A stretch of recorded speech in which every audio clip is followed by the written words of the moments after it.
In the past, most young adults left the nest for good after graduating from college. These days, a growing number of grads are moving in and out of their parents' homes with alarming frequency, often causing moms and dads to suffer in silence. Jane Addams is a social psychologist who's written a sort of survival guide for parents called When Our Grown Kids Disappoint Us. Jane Addams, good morning. Good morning.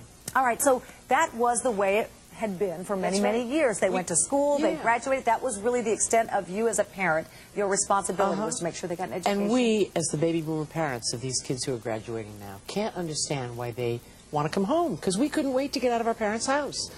And they don't want to leave, and because we're so invested in making sure they're happy, we're afraid to say, go get a life. Yeah, they have free rent, sometimes a car. They don't really have to work necessarily, so why wouldn't they want to go back? Seems like a pretty good deal to me. But, you know, they've been independent in many ways since they were children, in many more ways than we, their parents, were. And so independence is not as attractive to them. One of the reasons we couldn't wait to get out from under our parents' roof was because we couldn't have sex there.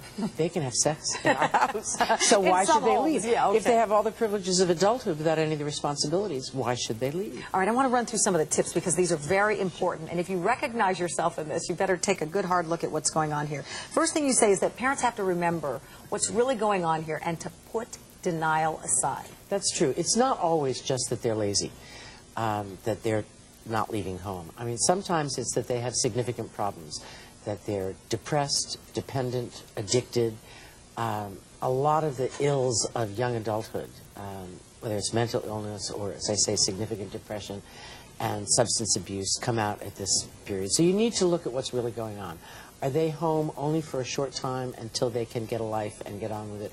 Or are they there because something has them stuck, almost like a fly in amber and unable to leave? You have to look at that first. All right, you say educate yourself. What do you mean by that? Well, you have to learn.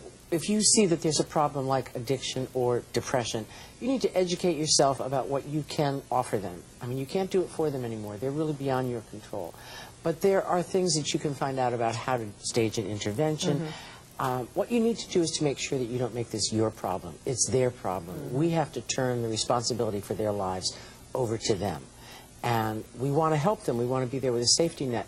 But we don't want to be doing so much for them that they lose the initiative and can't do it for themselves. All right, I have two more to get to, and I have about 30 seconds. Detach from the outcome. That's right. You offer what you can offer, and then it's up to them. You have to emotionally detach and understand that their problems and their life are theirs, not ours. Right, and set limitations. Set limitations on us. Set limitations on what we're willing to offer, on what we will give, on what we will do, and stop using our kids as an excuse for not getting on with our own lives, which many of us are doing. Yeah, hard though sometimes. Yeah, very hard, very hard. Right, especially if your kids have significant problems, which, as this book addresses, a lot of them do. Jane Addams, thanks for your time. Thank you. Up next,